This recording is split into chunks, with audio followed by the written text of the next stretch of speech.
I had a question in regards to my screwdrivers.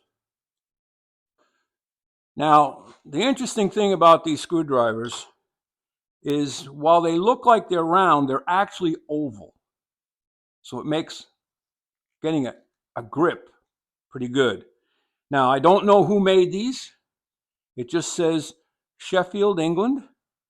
And there's a set of 5. You usually see 3 of them on the bench.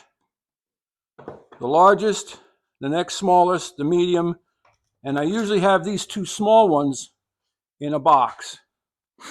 And you can go from some of the smaller cabinet making screws for hinges to the next size up and so on. I'm thinking they were made by Marples, but they don't have the Marples name on it. So what I need to do is make an accessory to this bench so that I can put some tools in a till in the back here. Get them off the bench. So those are my screwdrivers. Hope you're having a great day. Thanks for stopping by. Like, subscribe, and share. Head out to your workshop. Walter out.